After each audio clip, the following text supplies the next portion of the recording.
Abdul Muthalib menulis beberapa syair yang berkisah tentang penjagaan Allah terhadap Baitullah. Wahai penyeru perang, engkau telah perdengarkan padaku, dan aku tidak tuli akan seruan perangmu. Tapi rumah ini memiliki Tuhan yang melindungi. Dia membalas setiap orang yang menodainya, melempari kaum Tuba yang bersenjata. Demikian juga Himyar dan orang-orang setelahnya. Mereka kocar kacir di urat-urat lehernya yang tertahan. Nyawa meragang di tenggorokan. Bahkan kuda Asram pun terjembab karena berani menyerang Al-Haram. Saksikan dan dengarkan kisahnya di channel Budi Wartawan Spektakuler. Bismillahirrahmanirrahim. Assalamualaikum warahmatullahi wabarakatuh. Di dalam bab ini, yaitu bagian ke-10 dari buku Sejarah Ka'bah, kita akan membahas tentang peran Abdul Muthalib bagi Mekah dan Ka'bah. Kita mulai dari Abdul Muthalib menyelamatkan penduduk Mekah. Abdul Muthalib adalah tokoh Quraisy yang lebih senang mengambil sikap bertahan daripada menyerang. Pada saat pasukan gajah hendak menyerang, ia berunding dengan Abrahah agar mau meninggalkan Mekah dan kembali ke negeri asalnya, yaitu Yaman. Ketika itu, Abdul Muthalib tidak lantas gegabah mengumumkan perang. Ini merupakan satu-satu siasat logis yang diambil oleh Abdul Muthalib. Mengingat tentara Habasah yang berjumlah sangat besar dan dilengkapi senjata serta perbekalan yang melimpah. Dengan sekuat tenaga, Abrahah telah mempersiapkan dan menyuplai pasukannya dengan bekal persenjataan. Ia membolisir seluruh pasukannya yang ada di Yaman ditambah dengan bantuan pasukan dari Raja Najasyi di Habasah. Najasyi mengirim bala bantuan pasukan, senjata, dan gajah. Pasukan ini sangat terlatih, terbiasa perang, dan ahli siasat. Pasukan ini bahkan berhasil menaklukkan dinasti Himmariyah. Ini adalah pasukan yang kuat dan tangguh yang diminta bangsa Habasah mengkokohkan penjajahan mereka di Yaman. Saat itu, penduduk Mekah sadar betul bahwa mereka tidak akan mampu menghadapi Abrahah dan pasukannya. Mereka berpikir 1000 kali bahwa pasukan Abrahah sangat membahayakan mereka. Dan Mekah jika dilawan dengan perang akan hancur. Selain itu, kabilah Quraisy pada hakikatnya adalah kabilah dagang dan bukan kabilah perang. Bahkan mereka adalah pelopor perdamaian di Jazirah Arab pada saat itu. Mereka bermain damai dan aman demi menjamin keamanan kabilah mereka, dagangan mereka, yang lebih mengutamakan kepentingan ekonomi. Al-Jahiz menuturkan bahwa suku Quraisy adalah suku yang dermawan, mulia, cerdas, dan berwibawa. Dalam menggambarkan tabiat suku Quraisy, Al-Jahiz sama sekali tidak menyinggung tentang kecenderungan mereka dalam berperang.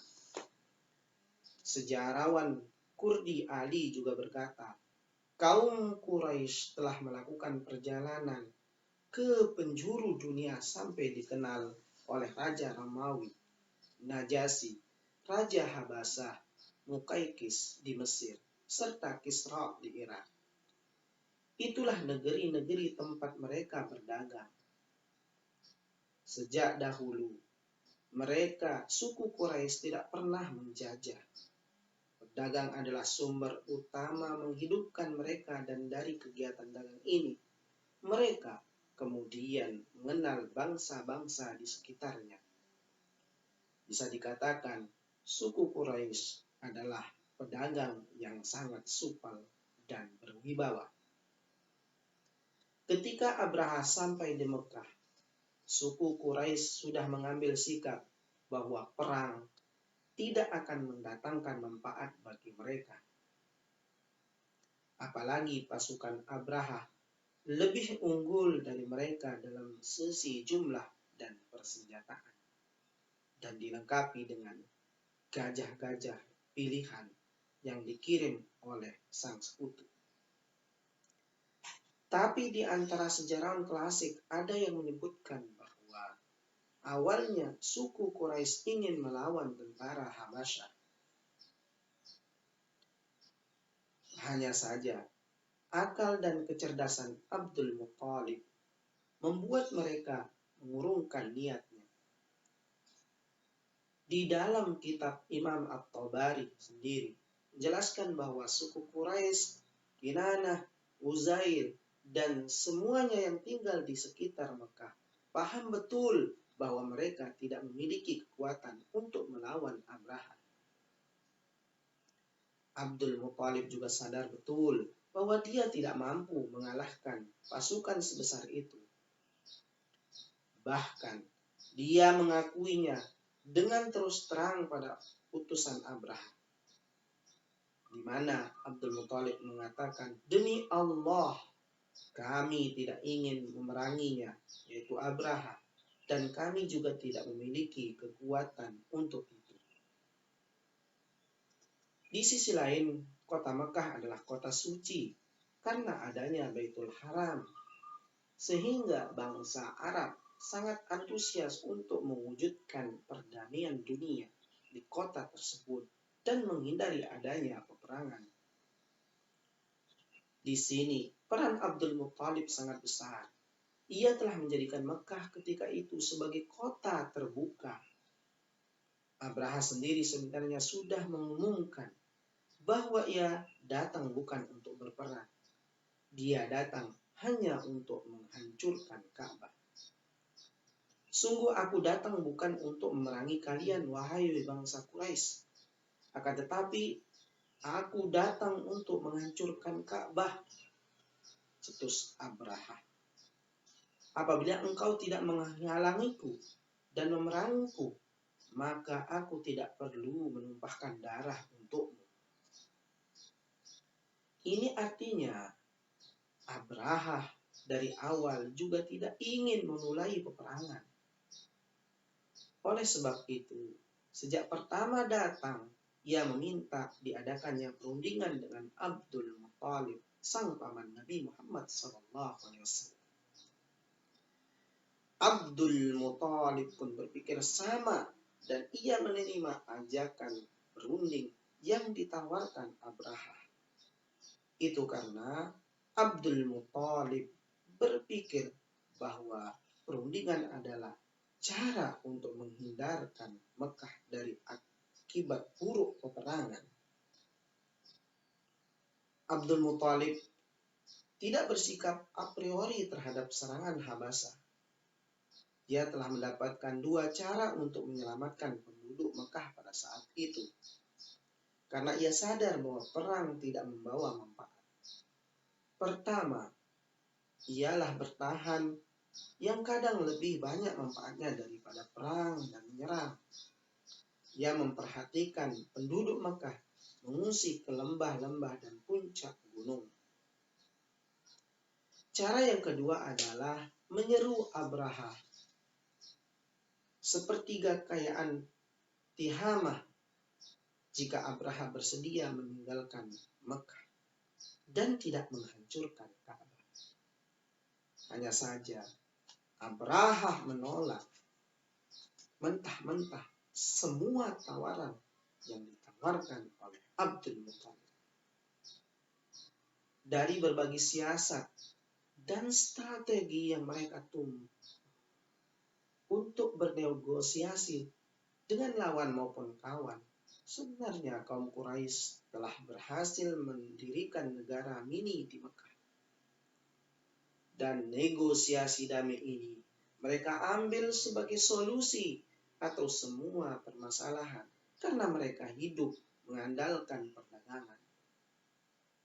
Perdagangan itulah yang mendorong mereka untuk terus menjaga keseimbangan antara seluruh kekuatan bangsa Arab dan menyelesaikan setiap masalah mereka yang dihadapi dengan jalan negosiasi atau dialog dengan cara yang damai. Sebenarnya Abdul Muthalib hanya ingin menjamin keselamatan Ka'bah di Baitullah. Oleh karena itu, ia tidak mengambil jalan perang, sebab jika ia melawan pasukan Abraha, ia akan mengalami kehancuran dan porak-poranda. Dan itulah yang sebenarnya diinginkan oleh pasukan Habasah. Selain itu, letak geografis Mekah dan alamnya yang tidak layak untuk dijadikan medan perang. Seluruh sisi Mekah dikelilingi oleh gunung sehingga sulit untuk melarikan diri. Mekah juga memiliki sumber air dan logistik yang sedikit, sehingga tidak mampu bertahan dari pengepungan yang panjang. Tapi Abdul Muthalib dan suku Quraisy yakin betul bahwa mukjizat akan datang untuk mengatasi bahaya serangan Abraha. Ini tercermin dari ucapan Abdul Muthalib kepada Abraha. Sungguhnya Ka'bah mempunyai Tuhan, wahai Abraha, yang akan selalu menjaganya dari pencorengan yang dilakukan oleh setiap orang.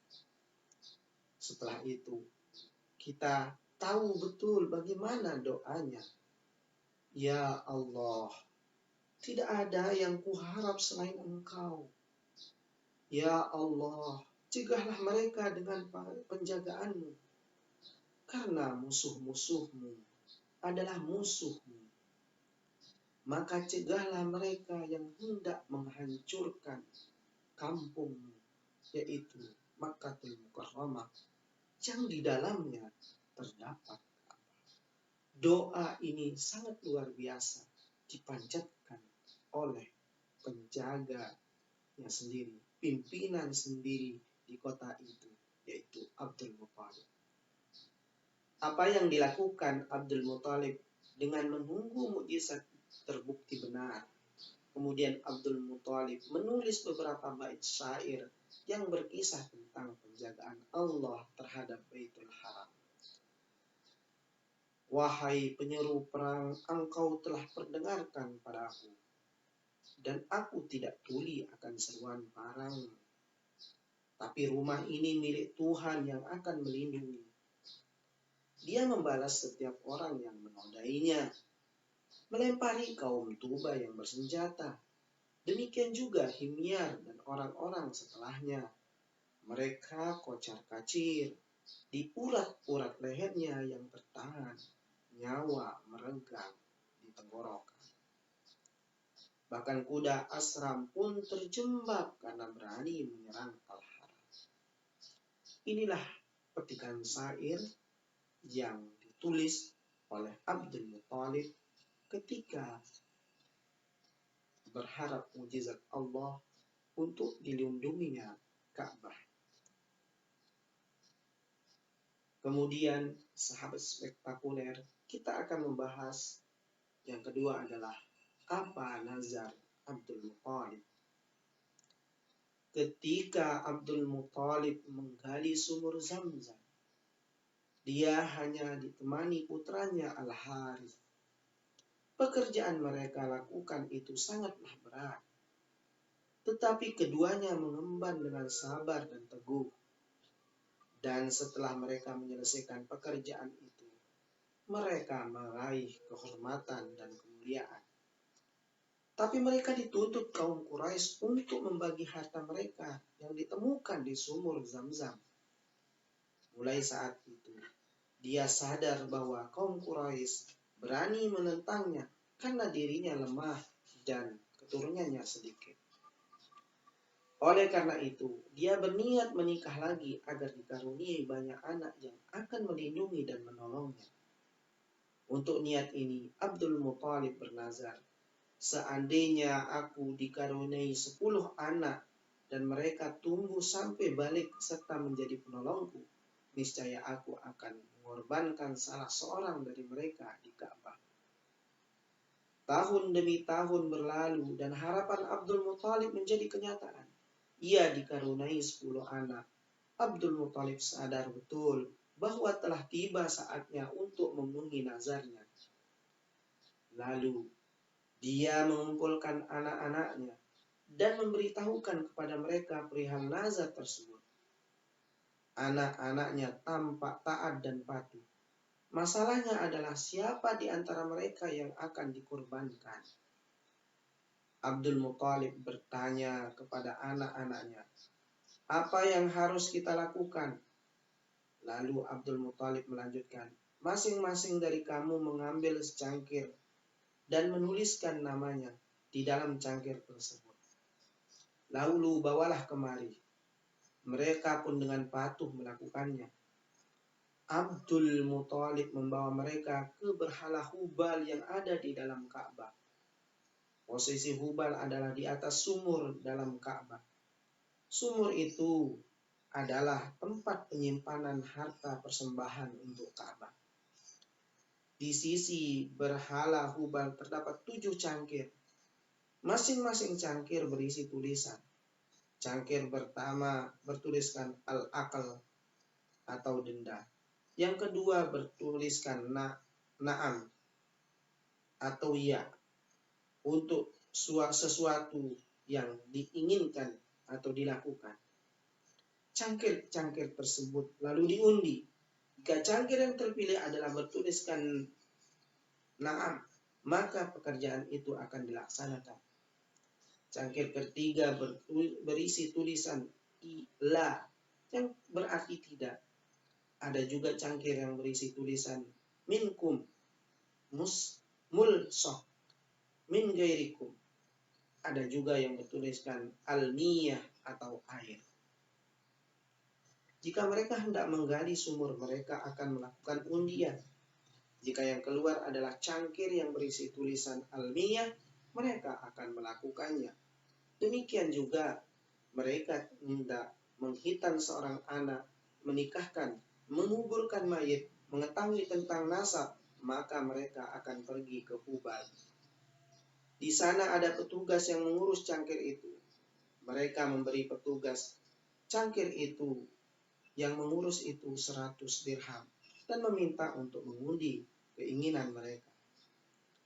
Setelah mengisahkan tentang nazarnya pada anak-anaknya, Abdul Muthalib berkata kepada petugas cangkir tersebut, undilah cangkir-cangkir milik anak-anakku ini. Kata Abdul Muthalib kepada petugas itu. Kata petugas itu, oke. Kemudian ia menyerahkan semua cangkir pada petugas tersebut.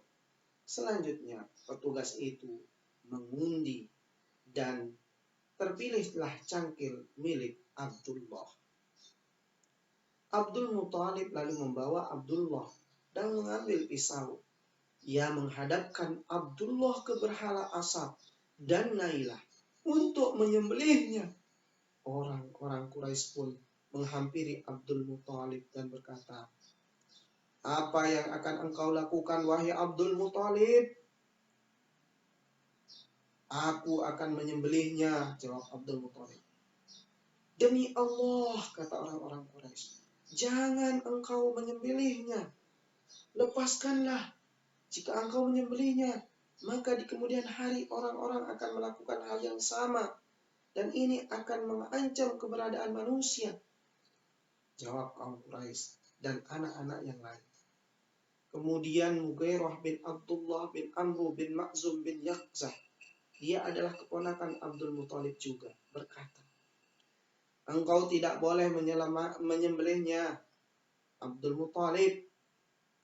Engkau harus melepaskan meskipun dengan ganti sebesar apapun. Para pembesar Quraisy lainnya serta anak-anaknya juga berkata, engkau juga jangan menyembelih putramu itu. Sungguhnya di Madinah ada seorang dukun yang mempunyai pengikut jin. Tanya padanya, jika dukun itu menyuruhmu untuk menyembelihnya, maka sembelihlah. Tapi jika dukun itu memberi jalan keluar lainnya, maka terimalah. Abdul Muthalib lalu berpikir dan merenung, mendengarkan saran pembesar Quraisy, dan berangkatlah Abdul Muthalib beserta rombongan menemuinya. Setibanya di kota Madinah, dukun dalam beberapa sumber disebutkan bahwa namanya adalah Qutbah. Dukun itu namanya adalah Qutbah. Ada yang juga yang menyebut namanya adalah Sajah. Itu sedang pergi ke Khaybar. Mereka pun pergi menemui dukun tersebut. Setelah bertemu Abdul Muthalib menceritakan tentang nazarnya kepada si dukun dan berkata, dukun itu berkata, wahai Abdul Muthalib, pulang dulu. Kalian sampai jin yang mengikuti datang dan aku akan tanyakan kepadanya. Maka pulanglah rombongan Abdul Muthalib. Esok harinya, mereka berpagi-pagian datang pada si dukun dan berkata, jin sudah mengabarkan padaku. Lalu berapa denda yang kalian siapkan untuk mengganti Abdullah, kata dukun tersebut. Abdul Muthalib dan rombongan menjawab, 10 unta, kata dukun itu. Pulang ke negaramu dan siapkan 10 unta untuk dikorbankan. Lalu buatkan panah undi nasib di atas unta dan di atas anakmu Abdullah. Jika yang keluar itu unta, maka sembelihlah unta itu. Tapi jika yang keluar undian itu anakmu, tambahlah dendanya dengan 10 unta. Kemudian buatlah panah undi nasib di atas keduanya, hingga Tuhan kalian ridho. Jika yang dikeluarkan itu unta, maka sembelihlah unta itu. Maka Abdul Muthalib pun pulang bersama dengan orang-orang Quraisy dan pembesar ke Mekah. Lantas Abdul Muthalib melakukan saran daripada dukun tersebut dan mengundi di atas Abdullah dan 10 unta. Ternyata, saudara, yang keluar adalah nama Abdullah, sang putra yang sangat luar biasa. Yang akan lahir padanya adalah Nabi yang sangat luar biasa, yaitu Nabi Muhammad SAW. Orang-orang Quraisy pun berkata, wahai Abdul Muthalib, tambah denda untuk kau persembahkan pada Tuhanmu hingga dia ridho. Maka ditambahlah 10 unta. Tetapi undian yang keluar tetap Abdullah. Orang-orang Quraisy pun berkata, tambahlah untuk Tuhanmu sampai dia ridho. Maka Abdul Muthalib terus melakukannya sampai jatuh pada denda yang ke-100 unta. Tentu ini adalah 100 unta ini karena memang Abdul Muthalib adalah di samping beliau adalah orang yang sangat dihormati dan beliau adalah tokoh yang sangat dermawan. Nah, maka keluarlah undian itu bagi 100 unta. orang-orang Quraisy kemudian berkata kepada Abdul Muthalib, "Wahai Abdul Muthalib, sembelihlah, sungguhnya Tuhanmu telah meridhoimu. Menurutku, aku tidak adil pada Tuhanku sebelum keluar undian denda 100 unta ini sebanyak 3 kali." Maka Abdul Muthalib mengundi lagi antara Abdullah dan 100 unta. Tiap kali diulang, ternyata undian yang keluar adalah 100 unta.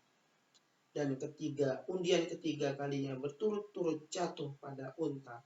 Maka Abdul Muthalib pun menyembelih unta-unta itu sebagai rasa kesyukuran dan nazar yang telah dia nazarkan. Ini adalah peristiwa pertama kali bagi bangsa Arab ada orang yang menebus denda dengan 100 ekor unta. Hingga kisah ini menyebar ke seluruh penjuru bangsa Arab dan menjadi bahan perbincangan, pembicaraan mereka di majelis-majelis tempat mereka berkumpul dan melakukan aktivitas percakapan.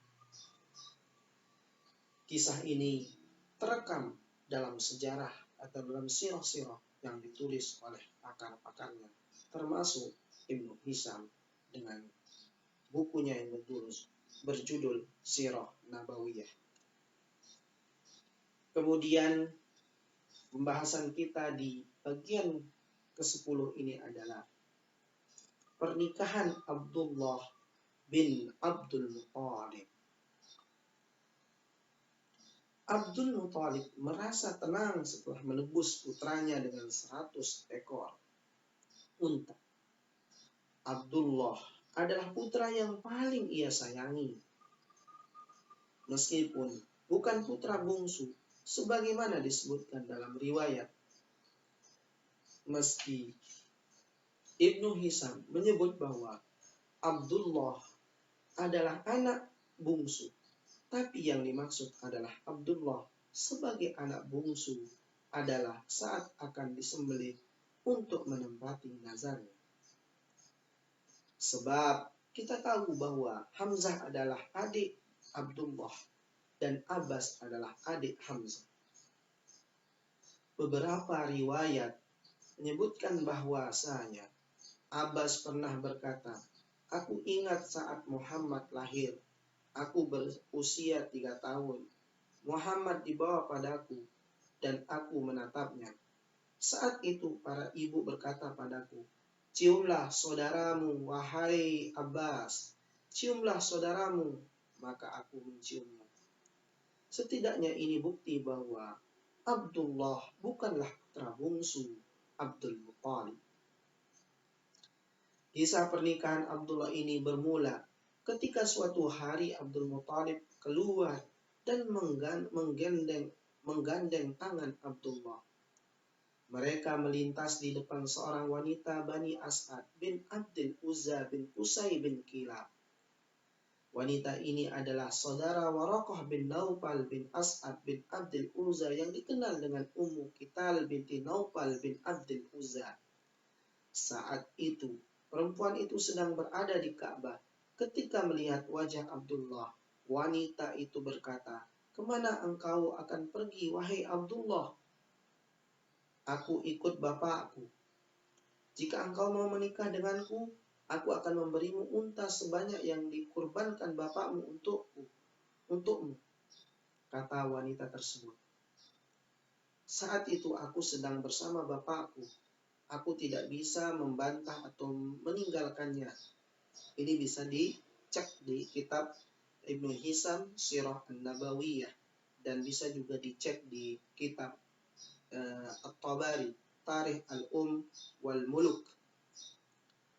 Kemudian Abdul Muthalib pergi bersama Abdullah sampai mereka tiba di kediaman Wahab bin Abdi Manaf bin Zuhrah bin Kilab bin Qusay bin Murrah bin Ka'ab bin Luhai bin Ghalib bin Fihr. Dia adalah pemimpin Bani Zuhrah, baik secara nasab atau kedudukan. Lalu Abdul Muthalib menikahkan Abdullah dengan putrinya Wahab, yaitu Aminah binti Wahab, seorang gadis terbaik Quraisy, baik secara nasab maupun kedudukan.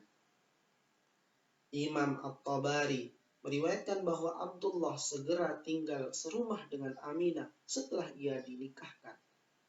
Kemudian Aminah mengandung Nabi. Setelah itu Abdullah menemui wanita Bani As'ad yang menawarkan dirinya padanya. Abdullah berkata, "Mengapa kini engkau tidak menawarkan padaku apa yang engkau tawarkan kemarin? Cahaya yang ada di wajahmu kemarin telah hilang, dan hari ini aku tidak menginginkanmu," jawab wanita As'ad tersebut. Boleh jadi wanita Bani As'ad ini telah mendengar pernikahan Abdullah dari saudaranya, Waraqah bin Naufal, yang telah memeluk agama Nasrani.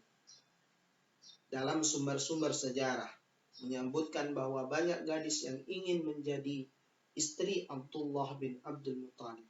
Sebagaimana yang dijelaskan oleh At-Tabari, Abdullah adalah pria tampan Quraisy, dan di antara gadis yang ingin menjadi istri Abdullah adalah Fatimah binti Murrah al-Khasamiyah. Inilah kisah pertemuan antara Abdullah dan ibunda Nabi Muhammad SAW, yaitu Aminah. Kemudian pada bagian ini, sahabat spektakuler, kita akan membahas tentang Abdullah bin Abdul Muttalib wafat. Suku Quraisy adalah suku pedagang, saudara. Hidup dan sumber penghasilan mereka bersandarkan pada kegiatan dagang mereka ke berbagai penjuru dunia, saudara. Khususnya ke Yaman dan Sam. Oleh karena itu, para orang tua suku Quraisy sangat antusias melatih anak-anak mereka pergi bersama kafilah dagang sejak usia muda. Abdul Muttalib merasa bahagia karena telah menyelamatkan anaknya dengan tembusan 100 ekor unta. Kegembiraannya bertambah setelah Abdullah menikah dengan Aminah binti Wahab. Abdullah pun menjadi kepala keluarga dan dia harus bekerja. Ia lalu turut serta dalam kafilah dagang Quraisy. Untuk pertama kalinya, ia pun bersiap-siap pergi bersama kafilah Quraisy, bergabung bersama saudara-saudaranya dari Bani Abdul Muttalib. Ia pun meninggalkan Aminah di bawah pengawasan bapaknya Abdul Muttalib. Sesuai adat di Quraisy, perkawinan diadakan di rumah pengantin perempuan.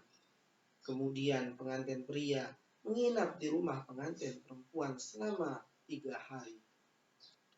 Setelah itu, pengantin perempuan diboyong ke rumah pengantin laki-laki. Jadi setelah 3 hari menetap di rumah Aminah, Abdullah memboyong ke rumahnya. Di rumah barunya itulah Abdullah meninggalkan Aminah untuk perjalanan dagang ke Syria.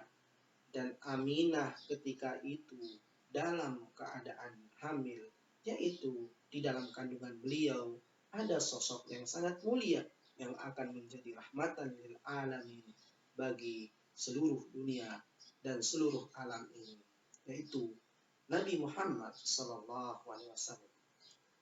Ketika Abdullah pergi, Aminah tinggal sendirian dan sering merasa sedih.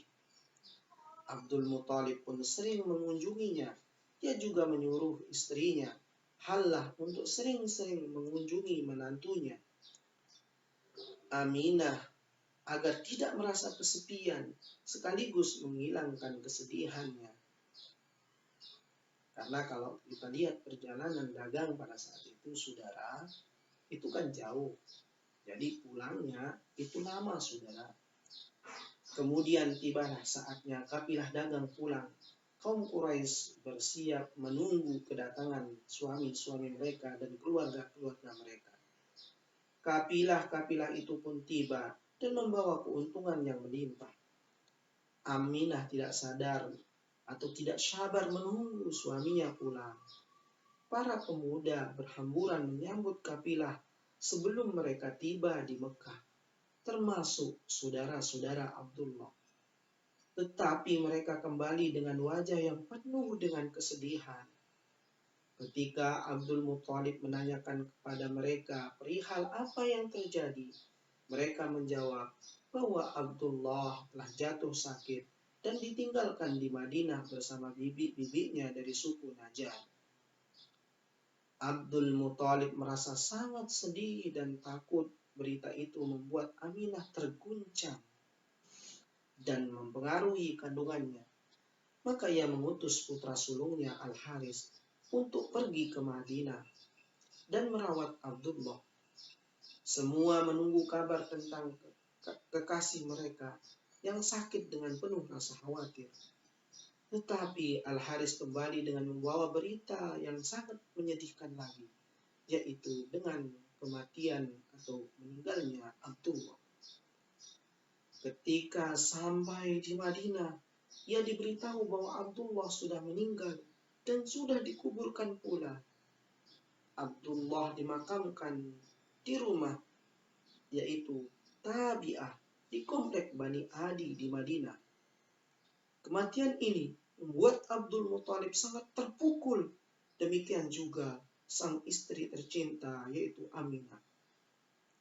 Mereka berdua hanya menghibur diri dengan menantikan kelahiran putra Abdullah yang sedang dalam kandungan.